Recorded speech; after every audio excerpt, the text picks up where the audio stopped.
بھائی صاحب اصل بات میں یہ سمجھتا ہوں کہ جو بہن نے بات کی ہے کتنی ویلڈ ہے کہ جو بندہ خود کو کلیم کرے میں ولی اللہ ہوں وہ کبھی ولی اللہ نہیں ہو سکتا. یہ بہت بڑی نشانی ہے. ولی اللہ کو کلیم کرنے کی ضرورت نہیں ہوتی اور نہ دکانداری کرنے کی ضرورت ہوتی ہے. اور ایک اور جو ویلڈ بات آپ نے کی ہے دوران گفتگو کہ قرآن پاک پڑھنے کے لیے کوئی چیز دے دے. دیکھیں یہ بات بہت اہم ہے.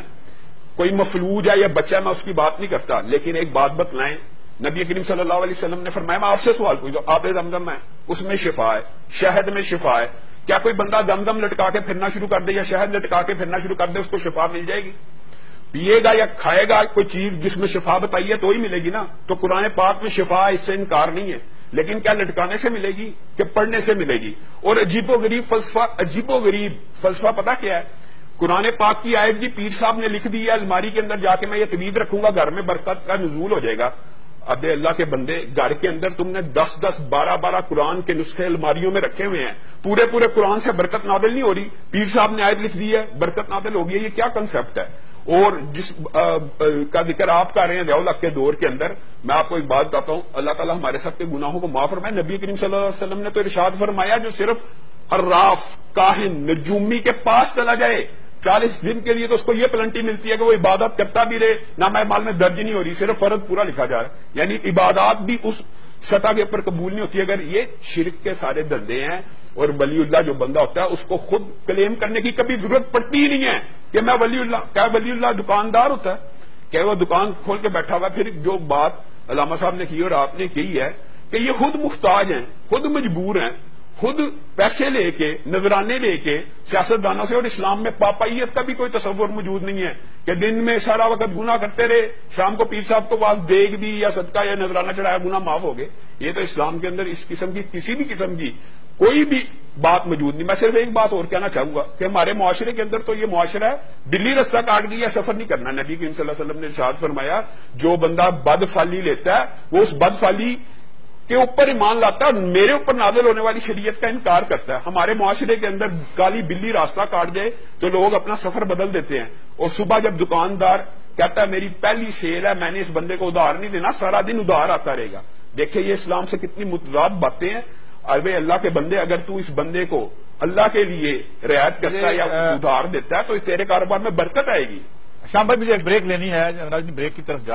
ایک اور پہلو سے بھی دیکھتے ہیں جس طرح سے یہاں پہ محرومی ہے, سماج میں محرومی ہے, غربت ہے, جہالت ظاہر ہے اس کا ایک کمپلیمنٹ ہے. یہ سلسلہ جاری ہے. شام صاحب قاضی صاحب میں تو یہ بات سمجھتا ہوں یہ جو آپ نے جیلی والی بات کی ہے یہ بھی عجیب بات ہے کہ جو پکڑا جائے وہ جیلی باقی سارے اصلی. یہ کانسیپٹ ہے. اور جہاں تک کنڈیم کرنے کی بات ہے تو وچ کرافٹ کو تو یہ تو انٹرنیشنلی ایک ضابطہ ہے کہ جادو کے خلاف تو یعنی کہانت کے خلاف اور کالے علم کے خلاف تو پوری دنیا, میں کہتا ہوں برطانیہ کے اندر اس کی سزا موت ہے وچ کرافٹ کی. تو یہ تو کامنالٹیز موجود ہیں. اور ویسے بھی کلمہ طیبہ جو پہلا رکن ہے جس کی طرف علامہ صاحب نے اشارہ کیا ہے کہ جو توحید کی بنیاد ہے وہ کیا ہے کہ عبادات کے جتنے بھی افعال ہیں, روزہ ہے, نماز ہے, حج ہے, ذکر ہے, نظر ہے, نیاز ہے, صرف ایک اللہ کے لیے ہو جائے.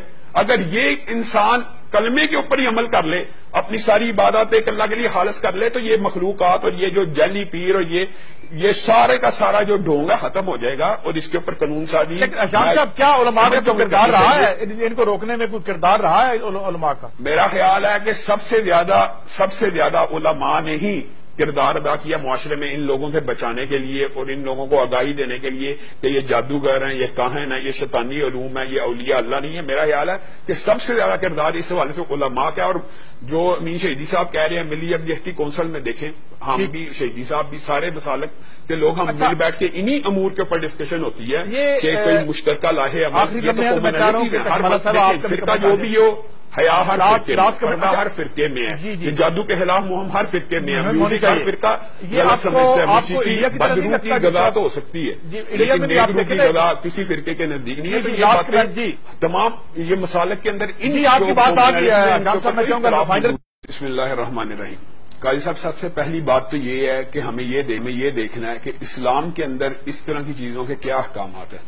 جو انبیاء جتنے بھی آئے ہیں وہ مخلوق کو مخلوق کی عبادت سے نکال کر خالق کی عبادت کی طرف لے کے جانے کے لیے آئے ہیں. اگر مخلوق نے انسانوں نے انسان ہی کی عبادت کرنی تھی تو انبیاء بھیجنے کا مقصد کوئی نہیں. سارے انبیاء کا ایک ہی دعویٰ، ایک ہی نعرہ، ایک ہی نظریہ، ایک ہی تبلیغ کا موٹو تھا کہ ایک اللہ کی طرف رجوع کرو.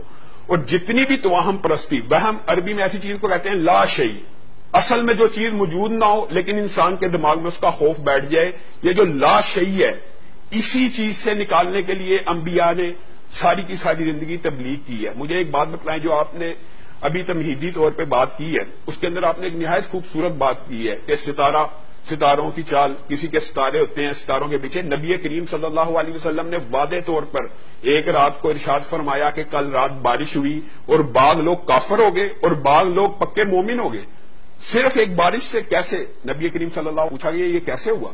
تو صحابہ کو نبی کریم نے کہا جن لوگوں نے کہا ستاروں کی فلاں ستارے کی حرکت کی وجہ سے بارش ہوئی وہ سارے کے سارے شریعت کے منکر ہو گئے، اور جنہوں نے کہا اللہ رب العزت کی وجہ سے بارش ہوگی وہ پکے مومن ہو گئے.